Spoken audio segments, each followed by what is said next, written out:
Hello, this is the project that we've been working on throughout the semester that we've been developing. Our app is called the INDY1-Fitness App, and the three group members that we had in our group are me, Adam at Borowski, Michael Bolnik, and Luke Zeches.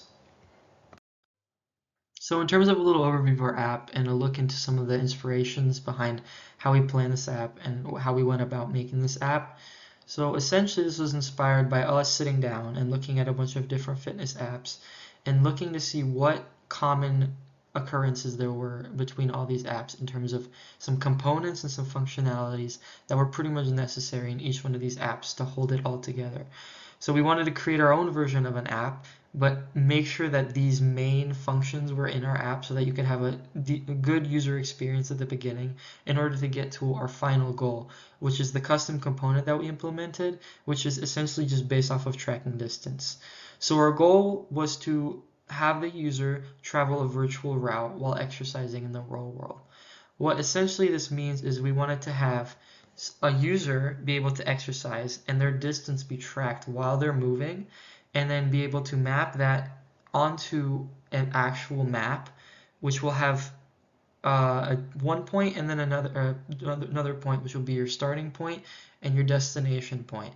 And a route is created already between those 2 points that is mapped out by an API that we used, and that route your distance that you're traveling will be mapped out onto that route.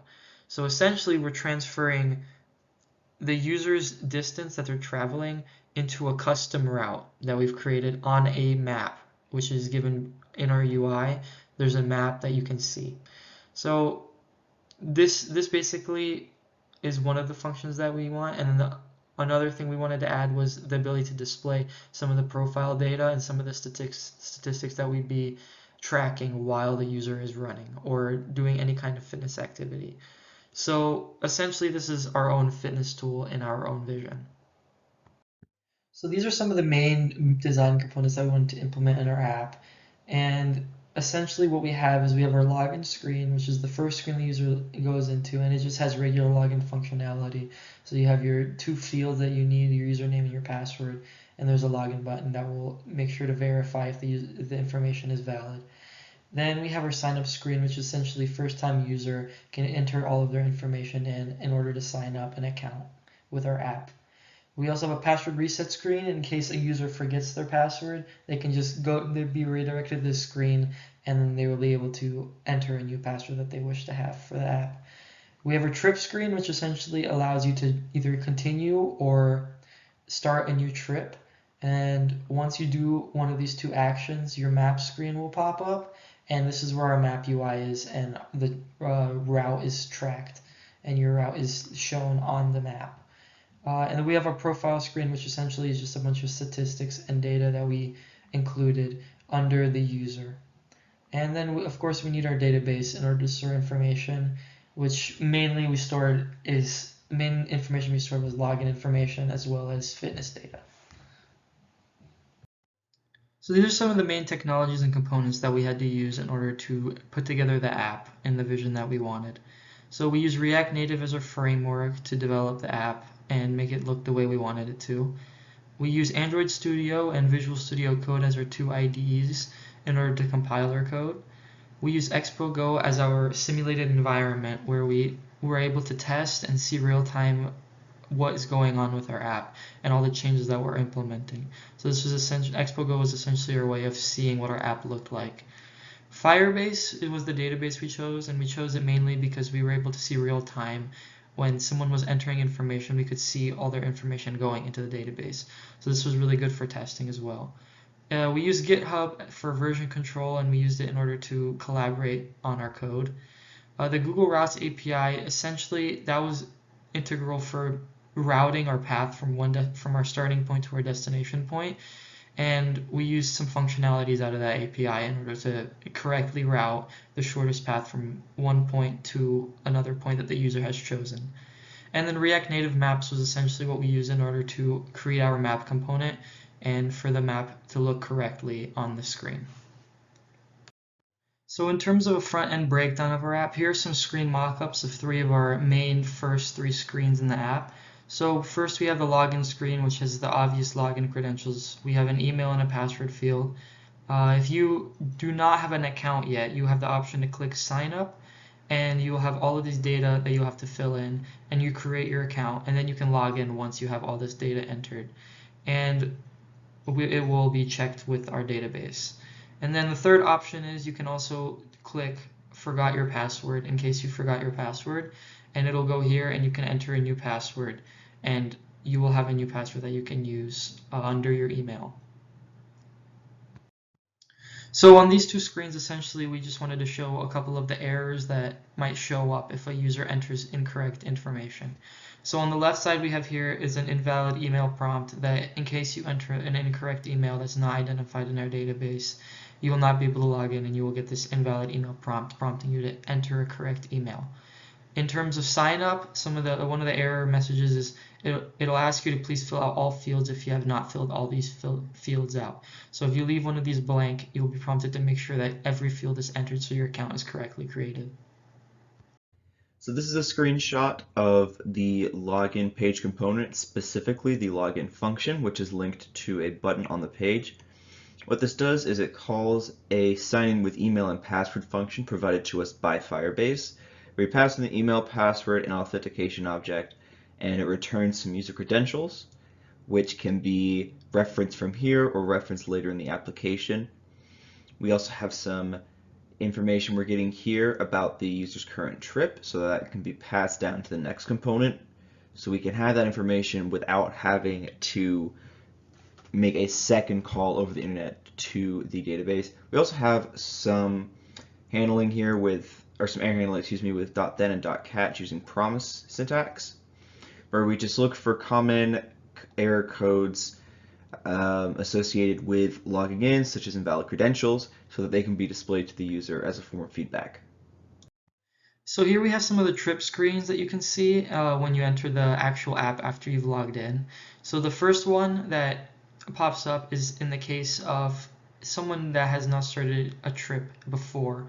You will get this screen right here which says start a new trip, and once you hit the new trip you will be redirected to the map screen that we have. In this case, this is someone who's already had an exercise stored in our database and they've already been on a trip that has been started. So this will pop up right here and it'll show you the trip, the name of the trip from where to where, as well as the progress you've gone on that trip and the time spent on that trip. So this is basically storing information and keeping it and showing the user when he comes back that you can access the same trip again if you'd like to continue it. And then you click continue and it redirects you to the map screen again. And then this is just our sidebar, which just has the home screen, so you can go to home, which these are the home screens right here. Or you can go to profile, which that will redirect you to a profile screen that we created. Here is some screenshots from the implementation of the main sort of user view. We have on the left here the details of the navigation stack. This is a nested navigation stack. So here on our main view we have the home page and the profile page. Those are both nested within a drawer navigator, which is where we get that sort of sidebar from where you swipe out. The main page here in the center, the home page here in the center also contains 3 different views that can be navigated to. The home screen, which welcomes the user and shows them information about their current trip. The new trip creator, which is shown to people who need to create a new trip. And the trip view, which is that map view that we're going to see. On the right here, we see the layout of this page. We are using conditional layout, so we can have a single component under this safe area view here. If there exists a trip already for the user, they are shown one layout that invites them to continue their exercise and shows them their current progress. Obviously, if they have not started a trip yet, that sort of information does not exist, and so it renders a different view for them. So here we have three more screen mockups. We have basically our selection menu. So this is where you can choose the starting and the destination point. So here you have the option of going from KSU, the Marietta campus, to the KSU Kennesaw campus. And then we also have the option to go from the New York Hotel in Las Vegas to Times Square in New York. So this is basically the selection menu that you're given as you start up the app, and when you get to this screen, this will be shown to you. This is the screen that just shows the map, and it will update along this route that it has generated from either one of these locations. So you'll be able to go along this map as you're exercising. And then we also have distance traveled down here as a variable that you can store or that you can see popped up right here, as well as the trip information right here. And then you have an end trip button that you can use in case you want to end the trip. And this is our profile screen. Basically, it stores username, name, email, and then it stores the data from any completed trip. So if you have a completed trip, it'll show you the total distance that you've traveled, as well as the times that you've been spending exercising. This is the implementation of the map view screen that we just saw. The left here is the implementation of how we are basically calculating the user's distance. How it works is we request their position using permissions that we have already requested at this point. And then once the position has been retrieved, we do some calculations based on a previously stored position to calculate the distance they've traveled using a distance latitude longitude function. Then we calculate the distance they've traveled, update a sort of internal tracker. Then we update our polyline, which is that sort of blue line that draws across the map.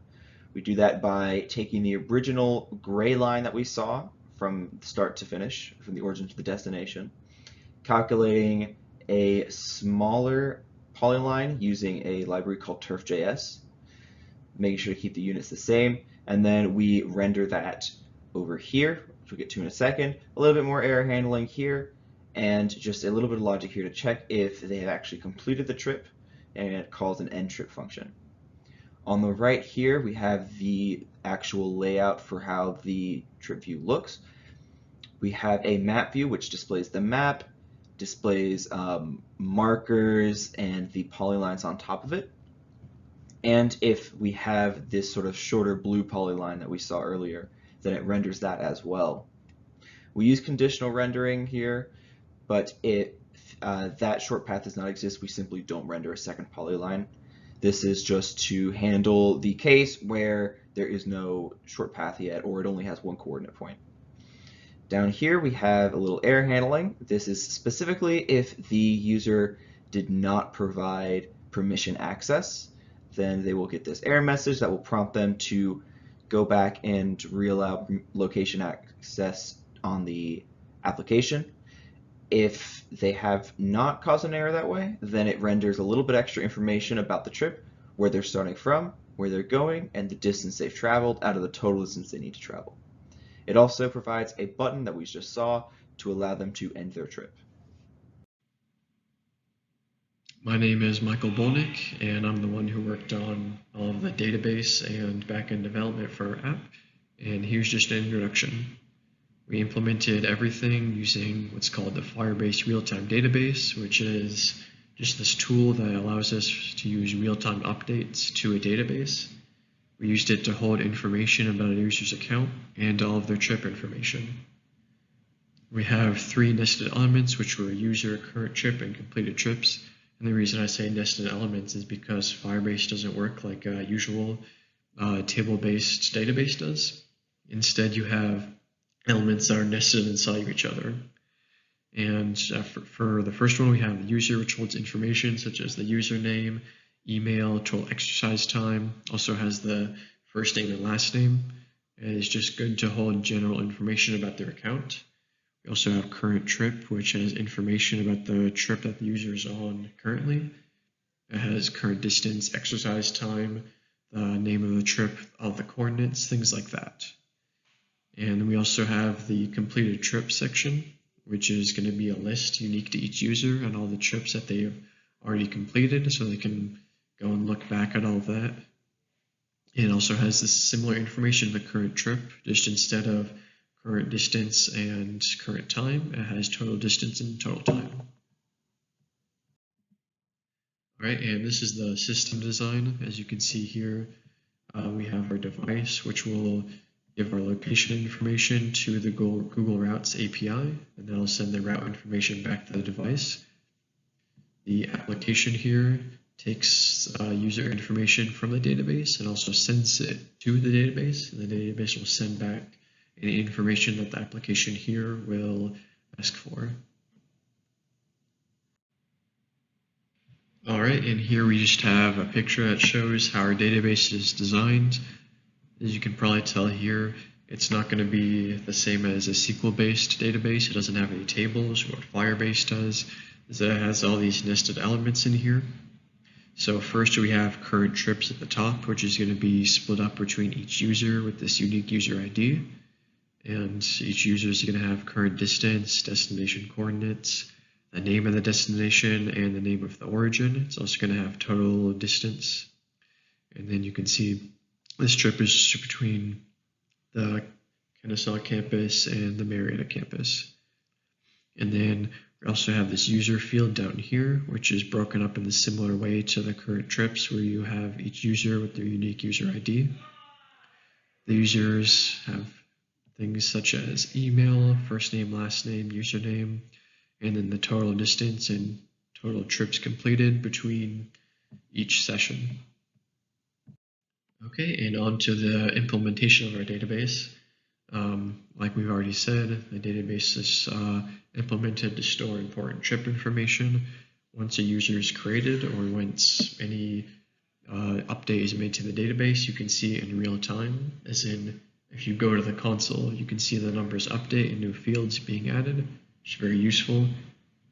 When we create a new user, the current trip is also added, but it's not filled in with any information. It's just a lot of zeros for stuff like the current distance, exercise time, just so it can have initialized and start updating it once they create a trip. And the way we will find users in this database and the way they're stored is with a unique user ID that's actually created by the Firebase authentication system, which we'll get to in a minute. And what this ID allows us to do is have a unique identifier for each user that's in the database, so that we don't have to worry about someone having a similar email or the same username. It's all just going to be stored in that unique ID, right? And the completed trips are only added once users finish with the trip. And when they're done exercising, we have various functions that are just going to update everything accordingly. That can be include the total exercise time for that current session, same with the distance that they've traveled. That's going to be updated to the user profile screen, and also the current trip, so that all that stuff can be stored and tracked over every single session.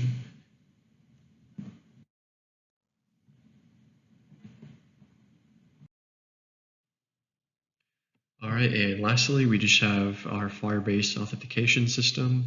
What this is, it's a tool that Firebase gives us that allows us to enter in a new user into our system and also authenticate them. Just allows us to hold different user information so they can actually log into our app. And to start, the user is just going to enter in their password and email, which is going to be stored inside of there. And to log in, they just have to provide the information back and make sure it's correct. And we never stored any of the passwords inside of the database. It's just in the authentication system. This is just for security reasons, so the passwords just aren't sitting there in the database for anyone to see. And the authentication system also gives us the ability to send users an email so they can reset their password. They just have to enter in their email, and if it exists inside the database, it's going to send them a link to change that password. And when they update the password, it updates immediately so that they can go back and log in with their updated password. And that's about it for all the Firebase implementation. I'll just hand it over to Luke, who's going to show the demo.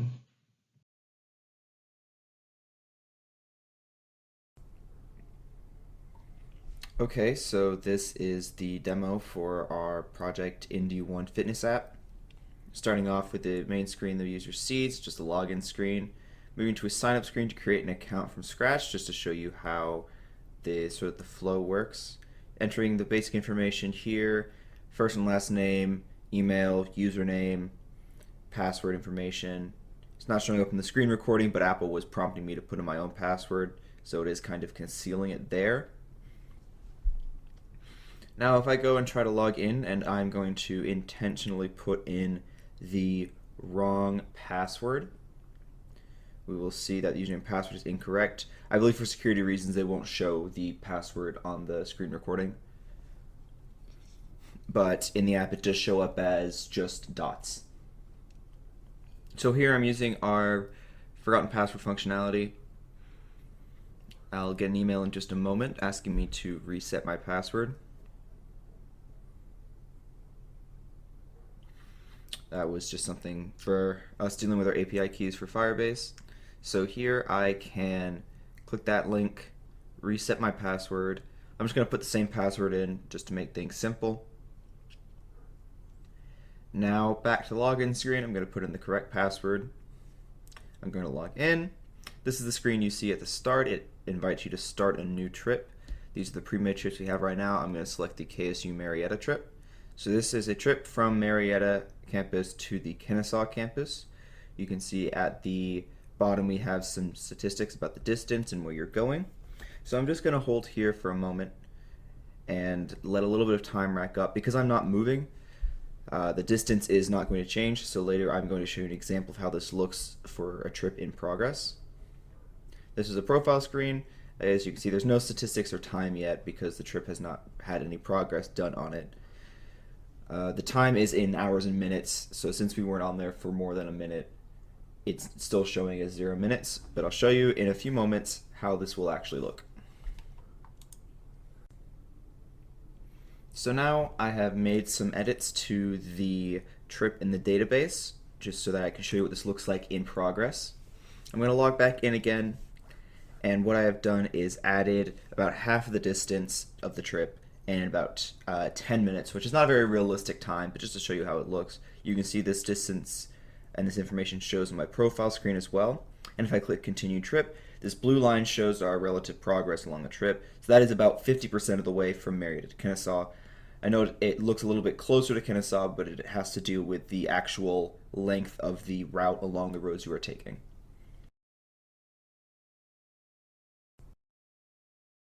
So GitHub was used for version control, and essentially what version control gave us the ability to do was we could work on multiple versions of code at the same time without us all being in the same place and without all of us having to be working at the exact same time. So essentially the functionalities that we were given, so we were able to commit and push our changes when we wanted to add new portions of code. So if we wanted to add our own section of code that we've been working on, we're allowed to commit and push our changes to the branch that we want to. And this will basically combine our own code with whatever was the current version that was the unupdated version before we added the code to that code. And then we could have our final version done once we're completely done with committing and pushing all of our changes. So this also allowed us to see portions of code that were changed by users. So every time we committed and pushed our code, we could see what portions of code were changed. They are all highlighted. Just so that we can make sure that everything we want to be changed is changed. And in case something goes wrong, we can also see what broke our code in terms of what that was added might have caused a problem. This also allowed us to pull code from the other group members in our group, and we could store it on our own local machine. So any updated versions that we were not caught up with, we could pull all the code that we hadn't done, and we could put it on our own local machine. And we essentially would all be updated to the current version of the code that we wanted. So just a little conclusion on our experience with the app. So this project was our exploration of the development of mobile applications. We didn't have the most experience with actually making mobile apps and dealing with all of the things that go into creating a functional mobile app. So this was really good into introducing and gaining experience in a lot of the areas of dealing with creating a mobile app. We learned a lot about React Native, as we didn't have a lot of experience with React either. So using React is very good industry thing to have, a good industry skill to have. So learning that was really helpful. We also didn't have much experience using emulators or simulated environments. So getting experience with testing and seeing the app and how it's looking and dealing with an emulator was really helpful as well. We explored the SDLC through this project, and essentially we learned how to document the entire process through the deliverables that we were completing. So basically we were able to simulate an actual work deadline kind of schedule, and we were able to keep up with our project and make sure everything was turned in on time. We also worked with Firebase as our database, and we were able to connect our front ends to our back end system. So this was really helpful as just a skill that is very necessary, and just working with a database.